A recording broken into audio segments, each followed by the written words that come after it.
Kemudian, apakah perilaku yang salah? Perilaku yang salah adalah sikap-sikap kita, entah sikap fisik, entah sikap fikir, entah sikap hati, yang bertentangan dengan kebenaran. Itu disebut sebagai sikap yang salah. Ya, ada pemahaman yang salah, ada sikap yang salah. Sikap yang salah biasanya didahului dengan pemahaman yang salah. Pemahaman yang salah biasanya didahului oleh ketidakcermatannya terhadap informasi dan cara berpikirnya. Kurang lebih seperti itu. Terima kasih kepada Mas Satria dan terima kasih juga atas tidak puasnya. Saya kembali dulu kepada Mas Dev. Baik Siwo, kita sebelum menjawab penelpon dan SMS, mungkin kita break dulu Siwo, nanti kita akan kembali lagi. Break ya? Iya. Kemarin ada istilah coffee break ya Mas? Coffee break. Sekarang ini air putih break Mas. Oh boleh. Kita air putih break dulu. White water break. Oke. Saya turun dulu ya. Baik Siwo. Ya, Assalamualaikum. Waalaikumsalam. Ya, lihat audiens, kita akan istirahat sejenak. Setelah ini kita akan kembali lagi.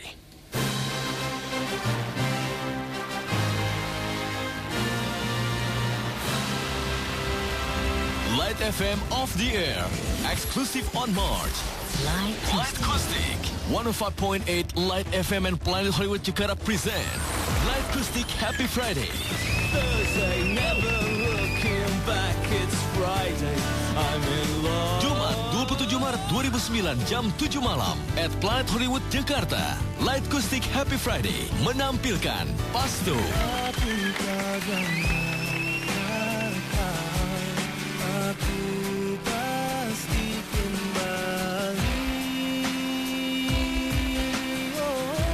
Origen, bercintalah denganku malam ini,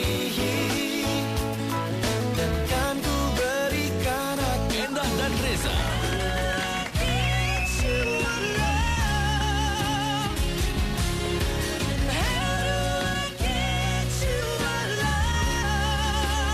Jari Band, So I'm going home to the place where I belong, and where love has always been enough for me.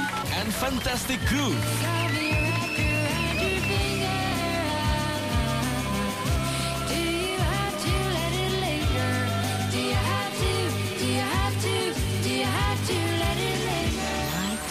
Don't miss it. Light Acoustic Happy Friday 27 Maret 2009 jam 7 malam at Planet Hollywood Jakarta. Free cover charge. Untuk reservasi hubungi Planet Hollywood Jakarta di 5267827 dan 5263886. Light Acoustic Happy Friday. Sponsored by Farmaton Formula. Temukan rahasia hidup sehat dan sukses dalam Farmaton Formula dengan kandungan multivitamin dan mineral komplit. Dilengkapi ginseng G115 dari Korea yang sudah teruji klinis. Dengan Farmaton Formula setiap hari, stamina terjaga, daya tahan kuat, kerja pun jadi lebih konsentrasi. Feel the difference. Feel Farmaton. Hasil riset Farmaton Lugano Swiss. Baca turun pakai. 105.8 Light FM and Sony Music presents the album you've been waiting for. Light FM The Album, Will You Marry Me? Will you marry me?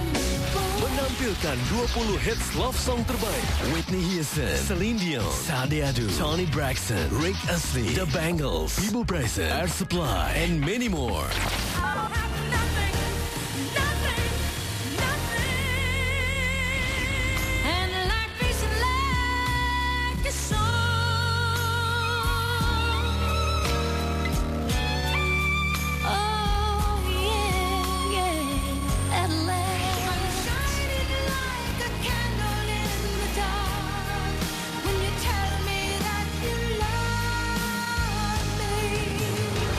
Light FM The Album, Will You Marry Me?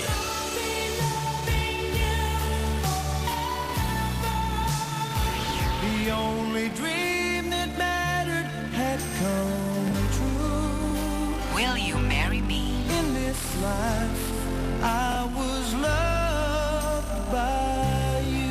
An eternal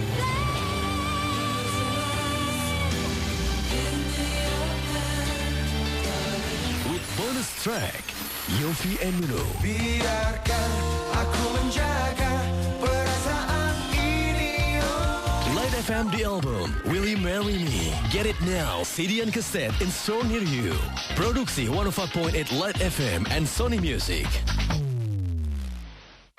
You can enjoy 24 hours. Light FM. Anytime, anywhere. You are entering the slow zone. 105.8 Light FM. Light FM. Live streaming www.litefmjakarta.com. Provided by Central Online. Welcome to the new 105.8 Light FM. Light FM. Welcome to the new 105.8 Light FM. The best low-hit station. 105.8 Light FM.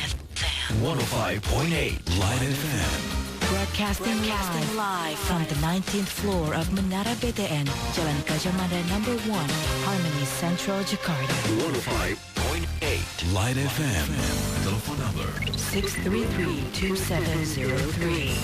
fax number 634-2707. Short message service 081-880-158. Marketing Department 525-7892. Welcome to the new 105.8 Light FM. The best low hit station. Or click www.litefmjakarta.com.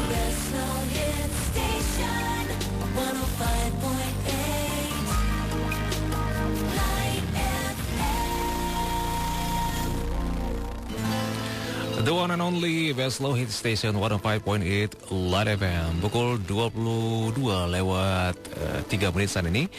Masih berproses menuju kesejatian diri bersama Siwo Agus Hidayat dan juga saya Dave Emerald untuk edisi hari ini Kamis 26 Maret 2009. Baik, kita kembali ke Siwo. Halo Siwo.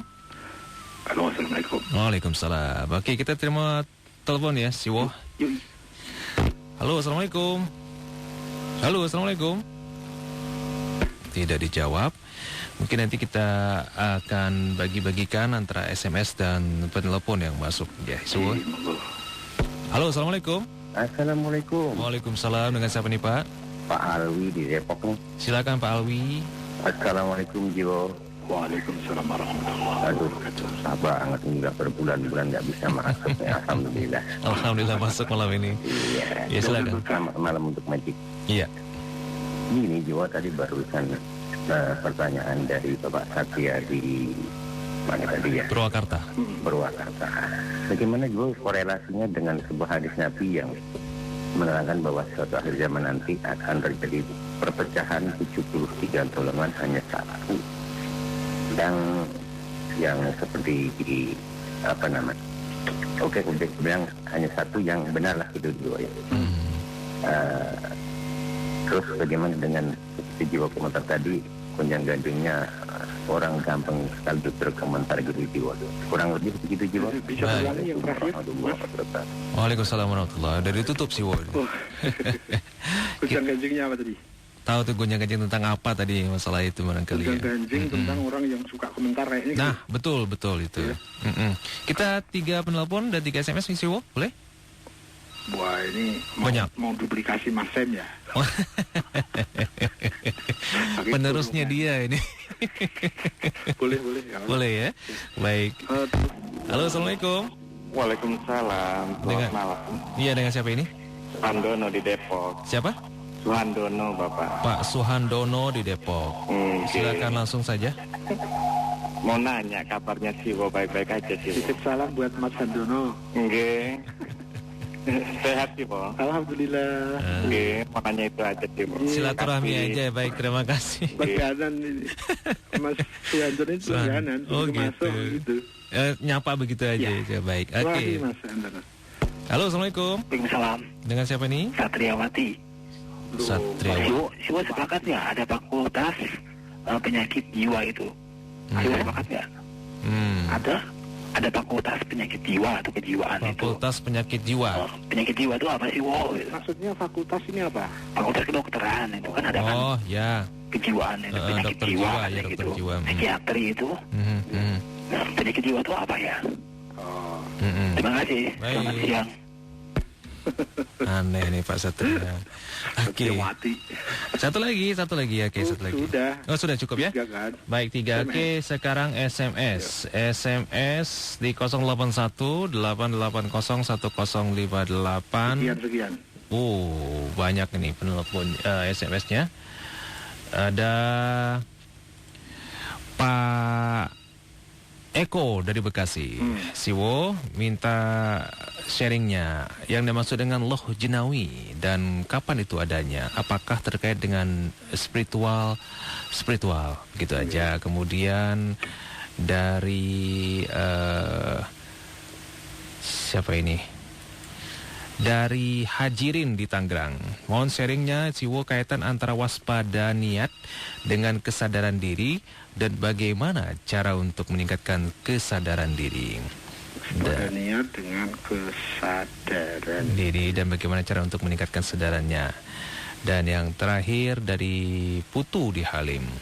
Siwo, saya mau tanya, apakah arti titik pada huruf ba? Begitu. Itu aja Siwo. 3 SMS yang masuk. Silakan. Titik di ba. Wah.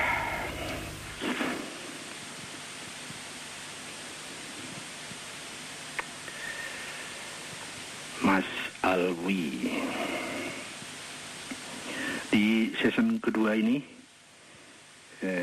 dimulai dari Mas Alwi.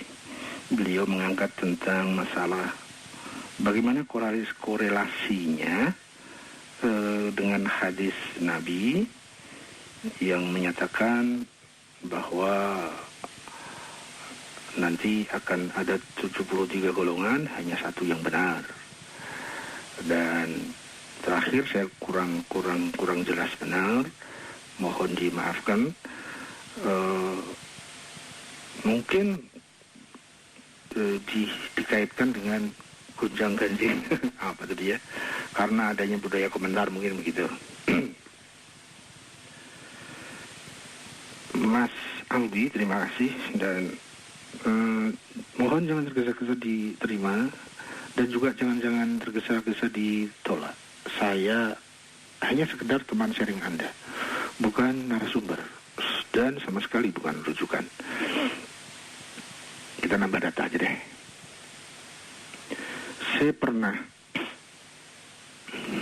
dulu, waduh cerita nanti panjang ya, waktunya habis lagi. Kurang lebih begini. Pada umur 22 tahun, tiba-tiba tapi itu sebabnya agak panjang, sampai kepada satu titik datangnya sebuah pertanyaan. Kenapa saya Muslim? Atas kehendak siapa sih saya kok Muslim gitu. Setelah dilihat mundur, ternyata kehendak orang tuaku, kehendak masyarakatku. Jadi saya merasa dimasukkan di dalam Islam oleh lingkungan saya. Sehingga seandainya lingkungan saya itu ateis, mungkin ya saya akan dimasukkan ke ateis. Ya kurang lebih begitu deh. Sampai masa gitu sih gitu. Jadi perang terhadap diri akhirnya. Saya ini mau beli baju aja milih. Dulu waktu kecil dipilihkan saya baju itu sama orang tua. Makan ya sekarang milih sendiri. Dulu dipilihkan. Saya mau masuk TK atau tidak, mau masuk SD mana, itu dipilihkan sama orang tua. Tapi setelah lulus SMP, saya milih sendiri. Saya mau kemana, ke SMA atau ke lain gitu. Nah, apalagi semakin besar kan, teman milih. Apalagi kalau teman hidup. Kan, mana mau kita dipilihkan. Nah, itu akhirnya menjadi satu semacam bom dalam diri saya. Ini saya merasa dalam sebuah sesuatu yang mengerikan. Bagaimana hal yang kecil manfaatnya saja saya sudah harus milih sendiri. Lah, bagaimana dengan agama kok saya mau saja dipilihkan ya, tidak milih sendiri gitu. Saya ada dalam masa transisi itu. Ya, saya menjadi orang beragama. Waktu itu saya menjadi Muslim dan ternyata Muslim saya itu dimasukkan, bukan masuk, tapi dimasukkan. Oh, terjadilah di situ pergulatan. Sementara masing-masing agama mengatakan, ya agama kami paling benar. Agama B mengatakan, kami yang paling benar. Agama C mengatakan, kami yang paling benar. Ini gimana ini? Berarti kan saya harus banding. Nggak mungkin dong saya memilih tanpa membanding. Dan tidak mungkin dong saya membanding sebelum saya memahami objek bandingnya. Akhirnya ya, ini kalau sekedar ngikuti komentar ya kacau saya. Akhirnya saya harus punya budaya diri yang disebut dengan budaya tabayun, budaya klarifikasi. Saya masuk ke sana, masuk ke sini, masuk ke tokoh sana, masuk ke tokoh sini. Ya, di sana dimarahi, di sini dimarahi, di sana disesatkan, di sini disesatkan, macam-macam. Ya, tapi akhirnya kemudian saya bisa sepanjang kemampuan saya mengambil data, sepanjang kemampuan saya untuk bertabayun, sepanjang kemampuan saya untuk menyimpulkan. Akhirnya saya menyatakan masuk Islam. Ya, 5 Februari 1985. Jadi saya belum lama masuk Islam. Nah, tapi begitu saya masuk Islam, aduh, PR saya nggak lebih ringan. Loh, ini ada Islam A, Islam B, Islam C, Islam D, Islam G, Islam L, Islam N, Islam S, Islam X. Banyak kali. Sampai akhirnya saya mendapati hadis itu. Bahwa umatku nanti akan berfirqah-firqah. Misalnya seperti itu ya. Yang dimaksud Mas Alwi tadi kayaknya itu deh. Nah, saya sangat serius mengkaji, mentashehkan istilahnya begitu. Jadi minta pendapat dari tokoh A, minta pendapat dari tokoh B tentang hadis ini. Ya akhirnya satu jawaban yang sangat simpel yang saya terima. Dek, nggak usah pakai hadis ini, Dek. Agar mudah. Kenapa, Yai? Kita dapati kan kenyataannya memang banyak berbeda-beda. Banyak mazhab-mazhab. Semua menyatakan Islam, tapi mazhabnya berbeda-beda, komunitasnya berbeda-beda, bahkan sampai kepada banyak keyakinan-keyakinan pun dalam sisi akidah juga banyak berbeda. Jadi nggak pakai hadis ini pun kenyataannya memang sudah banyak perbedaan, banyak firqah gitu kan. Akhirnya kan saya harus milih yang mana saya. Padahal kalau menurut hadis ini 73. Waktu itu saya agendakan lebih dari 80. Ada Islam murni, ada Islam tulen, macam-macam. Ya. Kacau deh, hidup saya kacau. Jadi saya kayak orang stres deh. Saya harus membanding di antara firqah-firqah yang ada. Padahal untuk membanding saya mesti harus memahami objek banding, kemudian mendudukkan alat banding yang sesuai. Aduh. Ya tapi alhamdulillah. Terima kasih ya Allah, Engkau telah berikan petunjukmu lewat segala arah yang tak terkira. Akhirnya saya bisa mendapatkan satu bentuk formula untuk membanding yang sangat simpel, yang sangat mudah, yang tak terbayangkan sebelumnya. Akhirnya, singkat cerita, ya saya harus mempunyai satu pilihan saat ini juga sambil mencari yang lebih bermutu.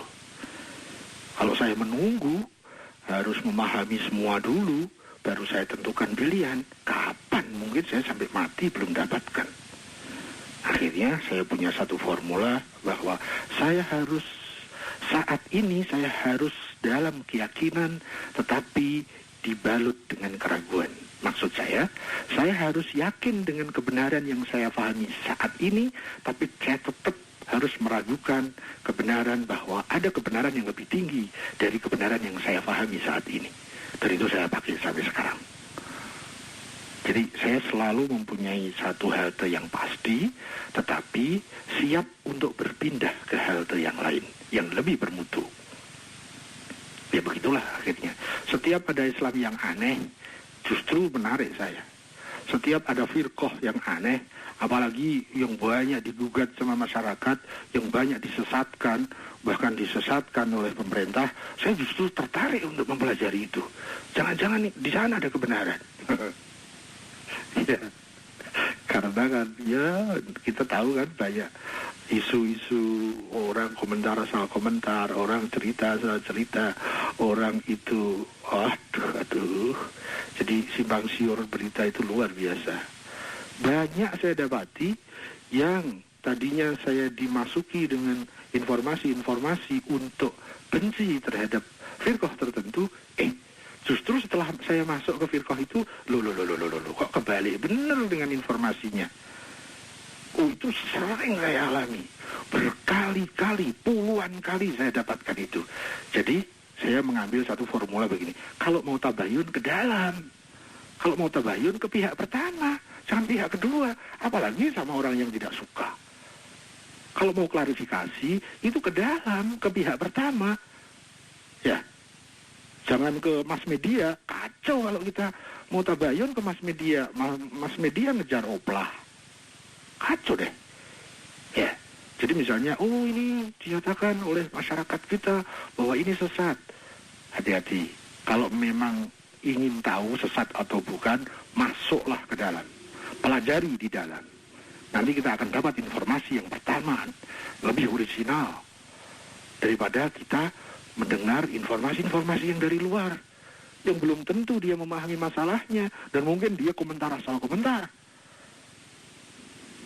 Ya, kurang lebih seperti itu. Jadi kalau saya menanggapi pertanyaannya Mas Alwi, mau hadis itu dipolemikan sahih dan tidaknya, mutawatir dan tidaknya, ma'ruf dan tidaknya, tetapi kenyataan itu memang seperti itu kan, bahwa banyak firqah-firqah. Soal jumlahnya 73 benar atau tidak, atau lebih atau kurang, ya itu kayaknya masalah lain. Tapi kenyataan ada perbedaan itu. Ya. Ada di madhab agama, di sana ada agama agama Semit, agama Timur misalnya. Di dalam agama Semit itu ada Yahudi, Nasrani, Islam. Di dalam madhab agama ada seperti itu. Nanti di dalam madhab Islam ada madhab lagi. Ada Sunni, ada Syi'i. Di dalam Sunni ada madhab lagi. Di dalam Syi'i juga ada madhab lagi. Di Sunni ada madhab.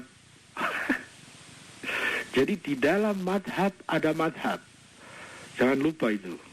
Di dalam madhab yang besar ada madhab kecil. Dan di madhab kecil itu ada ranting-ranting madhabnya.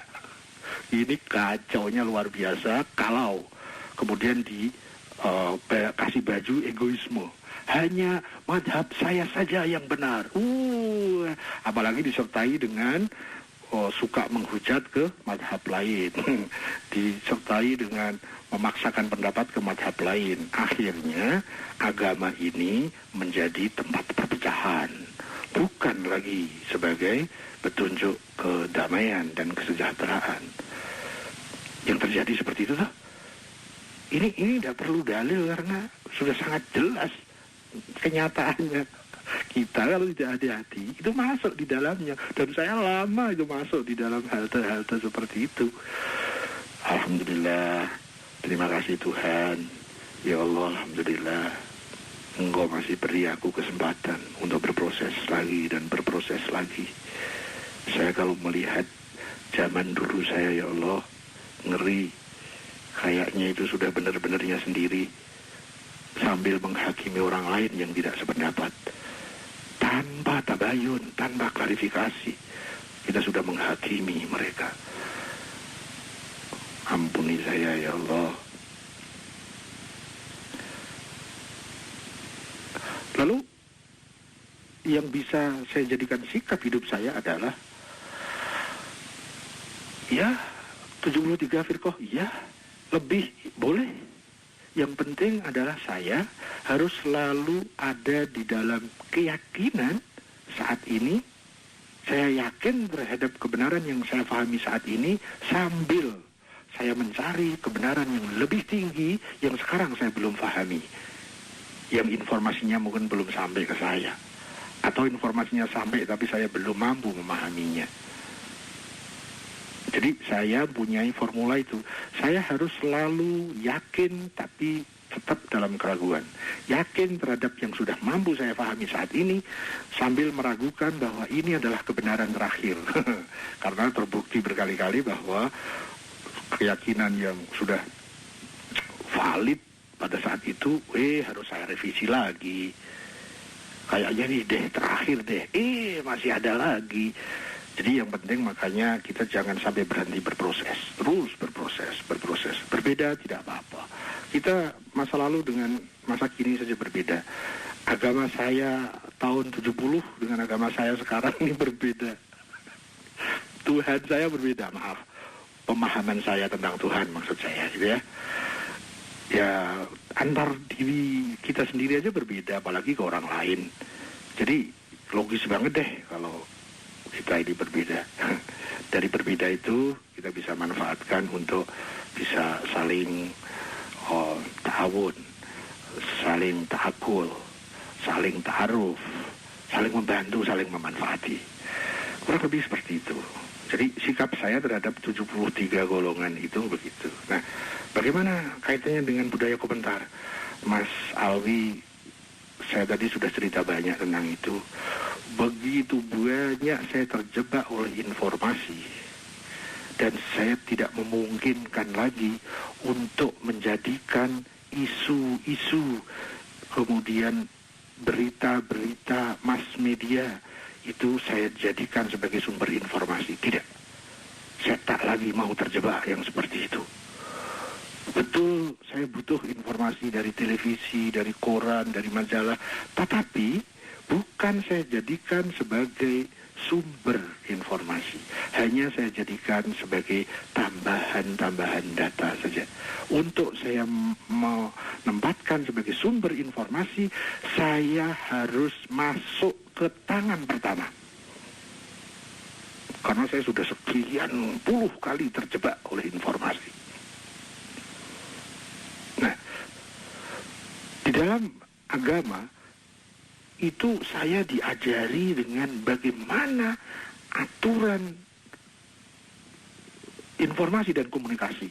Itu ternyata luar biasa. Sayangnya itu tidak sampai pesan itu ke saya waktu itu. Dan kayaknya sampai sekarang pesan tentang bagaimana tata aturan informasi dan komunikasi itu nggak sampai ke masyarakat.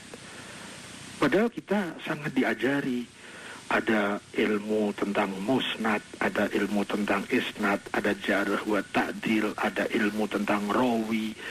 Itu semua mengajarin kita bagaimana kita harus hati-hati menempatkan sesuatu sebagai sumber informasi.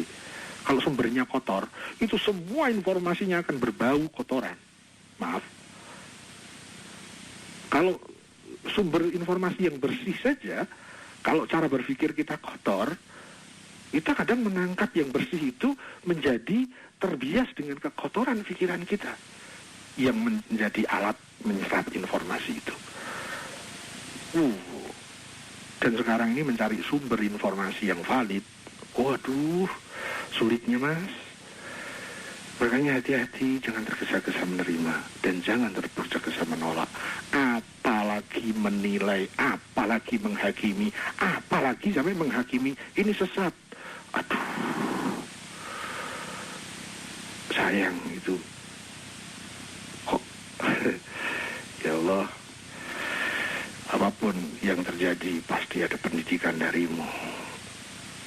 berikan kami kekuatan agar kami bisa mengambil hikmah dari kejadian-kejadian yang kadang sesuatu yang tidak semestinya hal itu terjadi, tapi karena ulah ketergesa-gesaan kita, karena ulah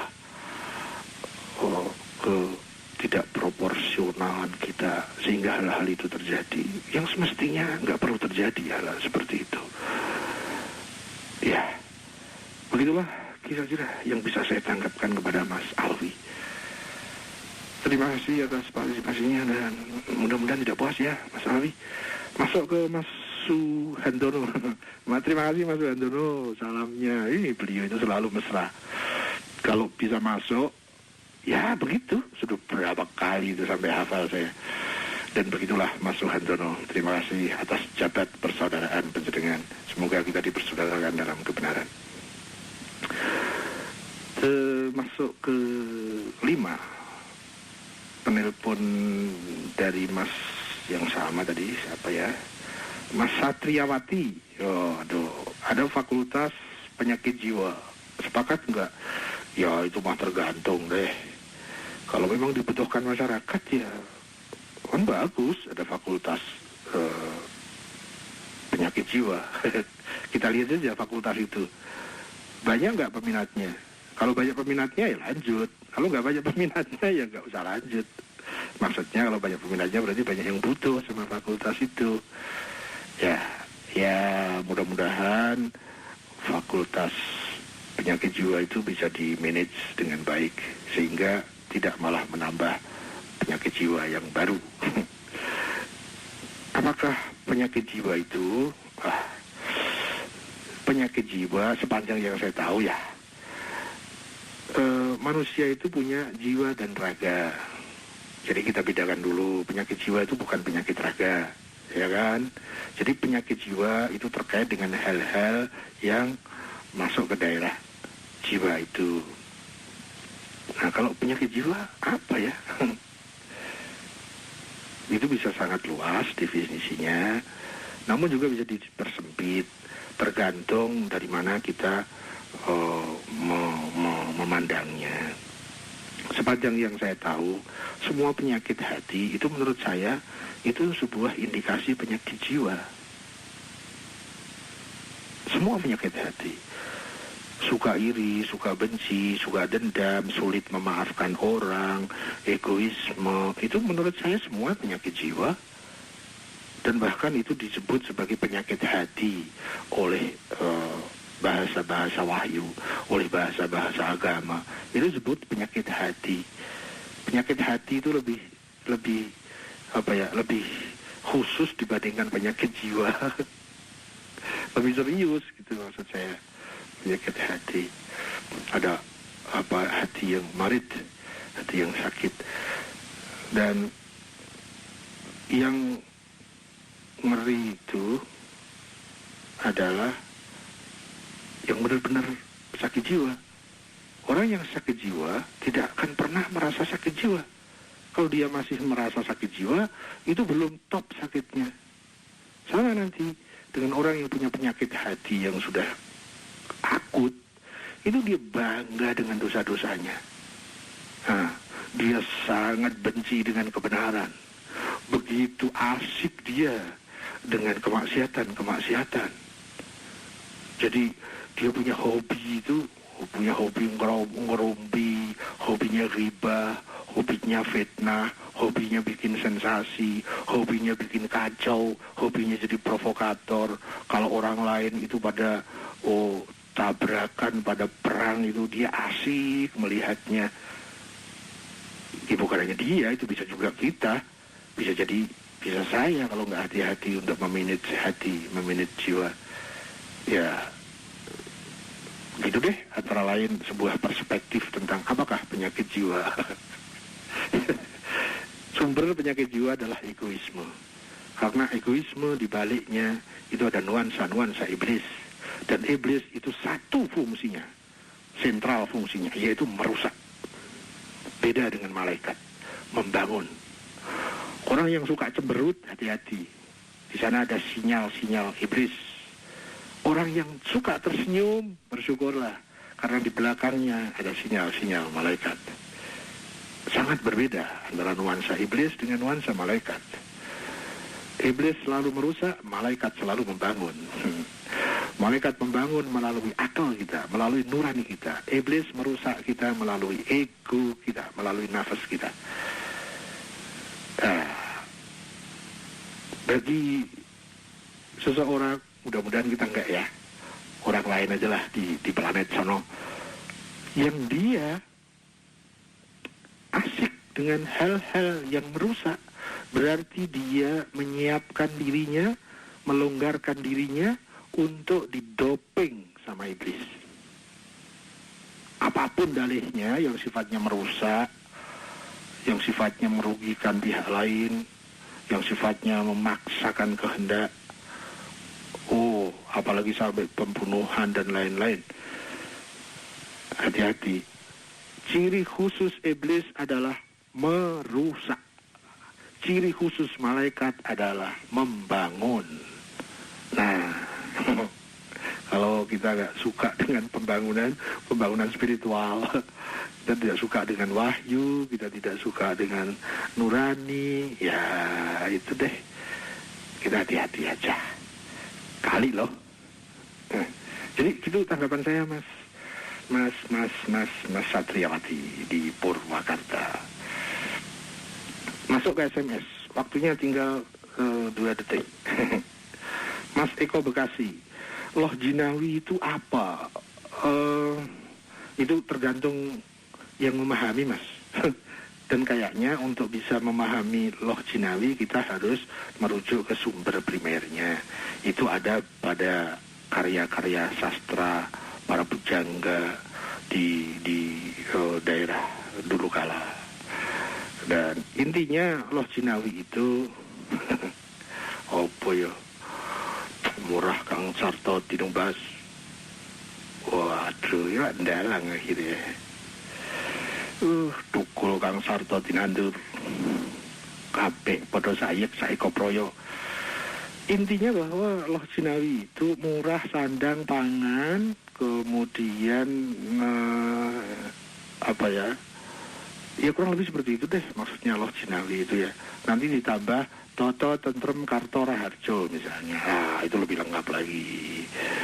Dalam bahasa kayaknya sih yang lebih bernuansa Islami disebut dengan baldatun thayyibatun wa rabbun ghafur. Negara atau bahkan lebih jauh lagi dunia yang thayyib gitu ya, yang baik. Baldatun thayyibatun wa rabbun ghafur, dan diampuni oleh Allah. Tapi kalau negara ini nggak pernah mau bertobat, ya kapan mau diampuni? Syaratnya pengampunan itu harus bertobat. Nah kalau nggak mau bertobat gimana? Kalau nggak mau bertobat ya dihukum, gitu kan? Dipaksa itu namanya. Kalau mau bertobat, hukumannya ringan.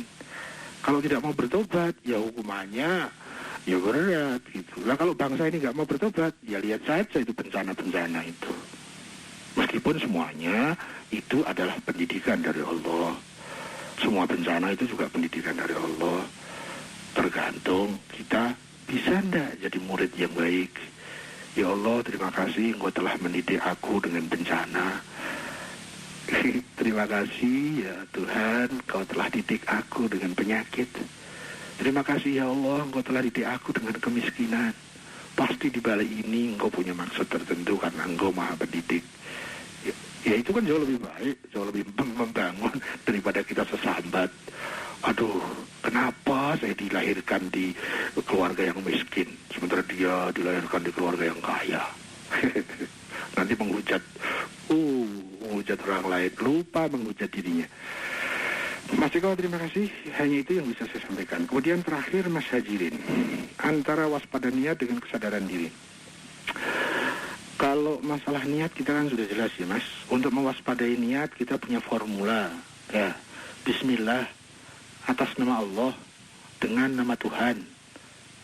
Jadi kalau kita berbuat sesuatu, kita bisnis jangan atas nama uang, rugi kita. Kita berbisnis atas nama Tuhan.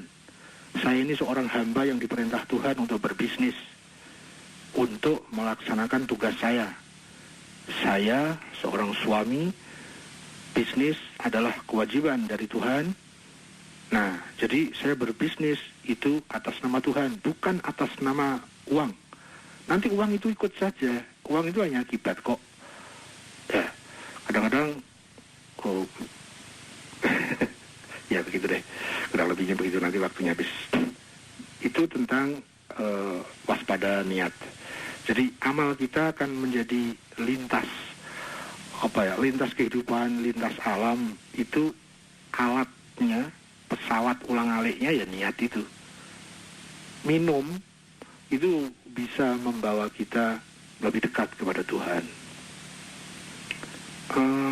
Berteman bisa membawa kita lebih dekat kepada Allah, lebih dekat kepada sumber kesuksesan dan sumber kebahagiaan. Tidur bahkan bisa.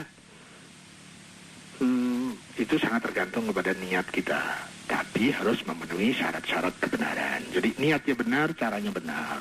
Ya, kalau kita hanya bisnis, bisminya bukan bismillah, bismi uang, ya udah dapatnya uang doang. Itu pun kalau laba, kalau rugi hancur deh, keluar dalam. Tapi kalau kita bisnisnya bismillah, saya bisnis ini karena saya diperintah oleh Tuhan, saya taat kepada Tuhan sehingga saya harus bisnis. Maka tempat bisnis kita akan jadi masjid, akan jadi gereja, akan jadi wihara, karena kita sedang beribadah. Jadi kita tidak akan kotori ibadah bisnis kita itu dengan tipu-menipu, dengan ketakjujuran, apalagi dengan korupsi dan lain-lain. Ya, karena kita sudah memisahkan tempat ibadah itu hanya di masjid, gereja, wihara gitu, maka di kantor itu bukan tempat ibadah, di pasar bukan tempat ibadah, sehingga masjidnya hanya di situ doang. Semestinya kita menjadikan seluruh nafas kita itu menjadi masjid kita, sehingga seluruh nafas kita bisa jadikan ibadah. Kita bisa beribadah 24 jam sehari. Terus yang kedua, apa hubungannya dengan kesadaran diri? Nah, tergantung definisi kesadaran apa, Mas. Ada orang yang kesadaran dirinya menyatakan bahwa sumber kebahagiaan adalah uang. Ya memang kesadarannya di situ. Haltenya di situ. Kalau dia berhenti, ya sudah, dia terjebak di situ. Ada orang yang kesadaran dirinya sudah bernuansa ketuhanan, sehingga semua digantungkan dengan Tuhan. Semua dia alirkan dirinya menurut aliran Tuhan. Semua dia pilih takdirnya yang akan menuju kepada takdir-takdir yang dikehendaki oleh Tuhan. Kurang lebih seperti itu. Jadi kewaspadaan niat tadi akan membawa kita kepada kesadaran yang tingkatnya lebih tinggi, kurang lebih begitu. Karena kesadaran itu sangat beragam sesuai dengan kapasitas masing-masing kita. Dan dari Mas terakhir ya, Mas Putu Hakim, apakah arti titik di dalam huruf ba? Wah, agar mudah saya menjawab karena ini sulit sekali dan banyak versi. Dan ini juga kajian-kajian di daerah konon itu, di daerah orang-orang arifin, di daerah orang arif, di daerah orang sufi. Jadi ini kajian di daerah ilmu-ilmu mutasyabihat. Ini kajian di daerah ayat-ayat mutasyabih. Dan itu sama sekali belum menjadi ruang saya. Saya masih sangat rendah kalau dibandingkan ke alam-alam itu. Jadi saya hanya bisa menjawab begini, Mas. Saya belum tahu. Mohon maaf ya. Ya karena saya memang belum tahu. Kalau saya bergaya tahu, mati saya nanti. Saya nanti dimarahin ayah loh. Kau nggak tahu, jujur aja ya. Gitu. Ya, terima kasih ya. Ya, kira-kira begitu. Yang bisa saya sharingkan, saya coba koordinasi dulu dengan bos. Gimana bos, Dev? Iya, Siwo, waktunya sudah selesai. Jadi biasanya itu kalau sama Mas Jason tuh sampai jam 3 tuh. Sampai jam 3 pagi? Kalau kejenengan kok terus dikurangi? Kenapa, ayo? Silakan kalau mau izin. Saya mau izin dulu nih. Ya gitu, Mas Jeff, ditambah guyon dikit ya. Iya, nggak apa-apa, silakan. Kepada seluruh Light Audience beserta seluruh staf dan keluarga besar Light FM, kepada seluruhnya, terima kasih atas partisipasinya. Mohon maaf atas segala kekurangannya, dan semoga kita dipersaudarakan dalam kasih Tuhan, semoga kita dipersaudarakan dalam barokallah, dan semoga kita dipersaudarakan dalam penghambaan kepada Allah. Mohon maaf Terima kasih, mohon pamit. Wala quwata illa billah. Assalamualaikum warahmatullahi wabarakatuh. Waalaikumsalam warahmatullahi wabarakatuh. Demikian Light Audience berproses menuju kesejatian diri untuk edisi hari ini, Kamis tanggal 26 Maret 2009.